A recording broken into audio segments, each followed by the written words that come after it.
వెండి ధర 1,00,000 దాటింది, వెండి ధర 1,50,000 దాటింది, వెండి ధర 2,00,000 దాటింది, వెండి ధర 2,50,000 దాటింది.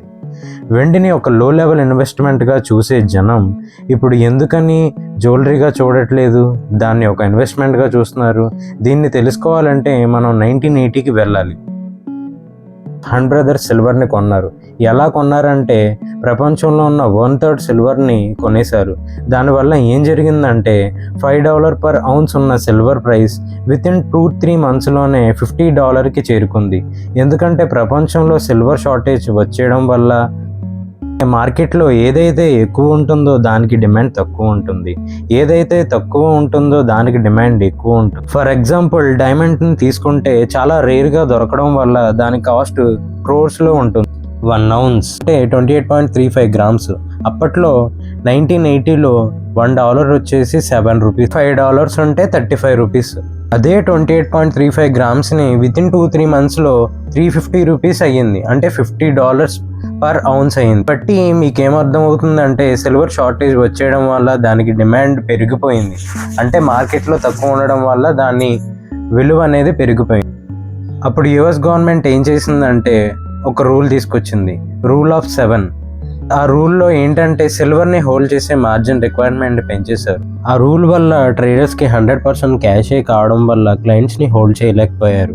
అప్పట్లో బ్యాంక్స్ జ్యువెలరీ ఐటెం కొనడానికి లోన్స్ ఇచ్చేవి, కానీ ఎప్పుడైతే ఆ రూల్ వచ్చిందో గవర్నమెంట్ వాళ్ళు చెప్పేశారు ఇక మీదట జ్యువెలరీ ఐటెం కొనడానికి లోన్స్ ఇవ్వకండి అని.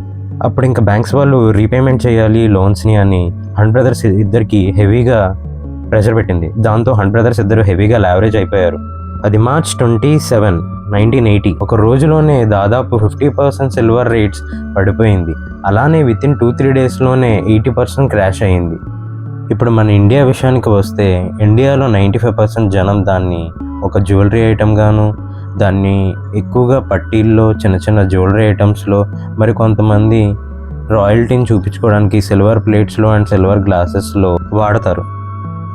కానీ ఈ మధ్య లాస్ట్ 3 yearsగా సిల్వర్ని ఒక ఇన్వెస్ట్మెంట్గా చూస్తున్నారు. ఎందుకంటే మీరు ఈ గ్రాఫ్ని గమనించారు అంటే 2022లో 55,000 ఉన్న సిల్వర్ 2023 వచ్చేసరికి 78,000 అయింది, 2024 వచ్చేసరికి 95,000 అయింది, 2025 ఎండింగ్ వచ్చేసరికి 2 lakhs కంటే ఎక్కువే ఉంది ప్రజెంట్ వాల్యూ. అలా పెరగడం చూసిన జనం దాని మీద ఇన్వెస్ట్ చేస్తే మనకి లాంగ్ టర్మ్లో ప్రాఫిట్స్ వస్తాయని భావించారు. అసలు సిల్వర్కి ఎందుకంత డిమాండ్ పెరిగింది? దానికి మెయిన్గా 3 reasons. ఫస్ట్ది, చైనా వల్ల సిల్వర్ ప్రైజెస్ పెరుగుతున్నాయి. ఎందుకంటే యుఎస్ గవర్నమెంట్ బయట కాంట్రాక్ట్స్ ఉన్న వాటి మీద టారిఫ్స్ వేయడం వల్ల సిల్వర్ రేట్స్ భారీగా పెరుగుతున్నాయి. వరల్డ్ మొత్తంలో హాఫ్ ఆఫ్ ద సిల్వర్ ఉత్పత్తి చేసేది చైనానే. మరి యుఎస్ గవర్నమెంట్ చైనా మీద 25-50% టారిఫ్ వేయడం వల్ల ఆ ప్రభావం అన్ని ఇంపోర్ట్స్తో పాటు సిల్వర్ మీద కూడా పడింది. దానివల్ల సిల్వర్ రేట్స్ అనేది ఆటోమేటిక్గా పెరిగింది. అందుకే లాస్ట్ 1 yearగా బాగా పెరిగింది.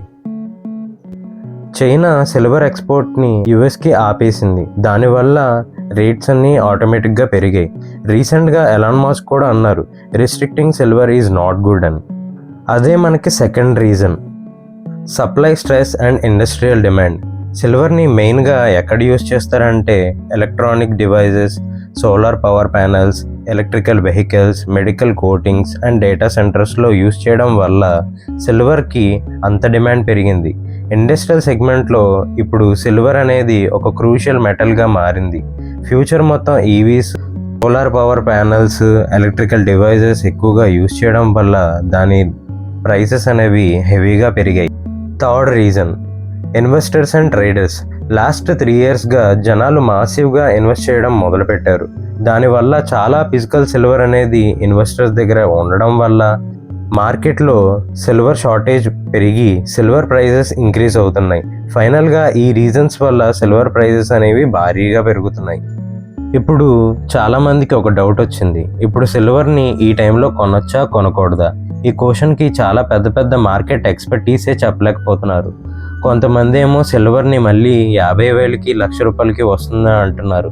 కొంతమంది ఏమో 2026 ఎండింగ్ కల్లా అరౌండ్ 7 lakhs అవుతుందని rich dad poor dad book రాసిన రాబర్ట్ కియోసాకి గారు అంటున్నారు. సెప్టెంబర్లో 2 లక్షలు అయ్యి, అక్టోబర్లో 1,50,000 అయ్యి, మళ్ళీ నవంబర్లో 2 లక్షలు అయ్యి, మళ్ళీ డిసెంబర్లో 2,60,000 అయ్యి అలా పెరుగుతూ 7 lakhsకి వెళ్తుందంటే చెప్పలేమనే అంటున్నారు మార్కెట్ ఎక్స్పర్టీస్.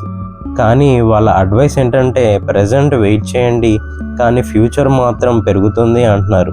ఎందుకంటే ఫ్యూచర్ మొత్తం electrical vehicles and solar power panels and industrial demand పెరగడం వల్ల ఖచ్చితంగా పెరుగుతుందనే అంటున్నారు. మీకు కనుక నా ఎక్స్ప్లెనేషన్ నచ్చితే please like, share and subscribe. Thank you.